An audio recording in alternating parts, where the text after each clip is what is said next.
നമസ്കാരം, VCV ന്യൂസിലേക്ക് സ്വാഗതം. ഞാൻ VC മനോജ്. ആദ്യം പ്രധാന വാർത്തകൾ നിങ്ങൾക്കായി അവതരിപ്പിക്കുന്നത്. ഓരോ വസ്ത്രങ്ങൾക്കും ഒരു കഥയുണ്ട്. ആഘോഷത്തോളം വളർന്ന സ്വപ്നങ്ങളുടെ കഥ. Beauty silks.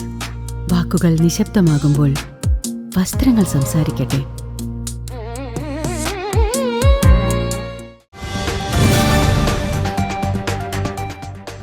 വിശ്വപ്രസിദ്ധമായ ഉത്രാളിക്കാവ് പൂരം ചൊവ്വാഴ്ച ആഘോഷിക്കാനിരിക്കെ വടക്കാഞ്ചേരിയുടെ തട്ടകദേശങ്ങളെല്ലാം പൂരലഹരിയുടെ ഉച്ചകോടിയിൽ. ഗജവീരന്മാരും താളലയ വിസ്മയമൊരുക്കുന്ന വാദ്യമേളങ്ങളും വർണ്ണാഭമായ വെടിക്കെട്ടും അണിനിരക്കുന്ന പൂരക്കാഴ്ചകളെ വരവേൽക്കാൻ പൈതൃക തനിമയോടെ നാടും നഗരവും സർവ്വസജ്ജമായി കഴിഞ്ഞു. ദൂരെ ദിക്കുകളിൽ നിന്നുപോലും ജനസാഗരം ഒഴുകിയെത്തുന്നതോടെ ഇനിയുള്ള മണിക്കൂറുകൾ വടക്കാഞ്ചേരിയുടെ മണ്ണിൽ ആവേശത്തിന്റെ വിളംബരമാകും.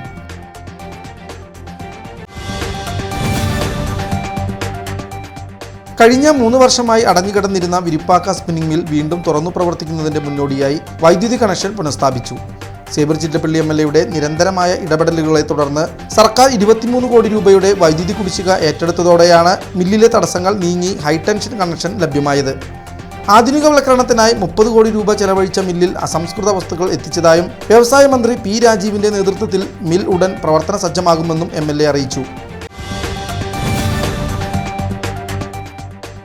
പേരാമംഗലം മനപ്പടിയിൽ കാർ നിയന്ത്രണം വിട്ട് കാനയിലേക്ക് മറിഞ്ഞ അപകട സ്ഥലത്ത് രക്ഷാപ്രവർത്തനത്തിനെത്തിയ ഓട്ടോ ഡ്രൈവർക്ക് മറ്റൊരു കാർ ഇടിച്ച് ഗുരുതരമായി പരിക്കേറ്റു. ഞായറാഴ്ച രാത്രി 9 മണിയോടെ നടന്ന അപകടത്തിൽ കാർ കാനയിലേക്ക് മറിയുന്നത് കണ്ട് ഓട്ടോ നിർത്തി റോഡ് മുറിച്ചു കടക്കുകയായിരുന്ന അടാട്ട് സ്വദേശിയെയാണ് തൃശൂർ ഭാഗത്തേക്ക് വരികയായിരുന്ന കാർ ഇടിച്ചു തെറിപ്പിച്ചത്. തലയ്ക്ക് പരിക്കേറ്റ ഇദ്ദേഹത്തെ പേരാമംഗലം പോലീസും നാട്ടുകാരും ചേർന്ന് അമല ആശുപത്രിയിൽ പ്രവേശിപ്പിച്ചു. നിയന്ത്രണം വിട്ടുമറിഞ്ഞ കാറിലെ ഡ്രൈവർ പരിക്കേൽക്കാതെ രക്ഷപ്പെട്ടു.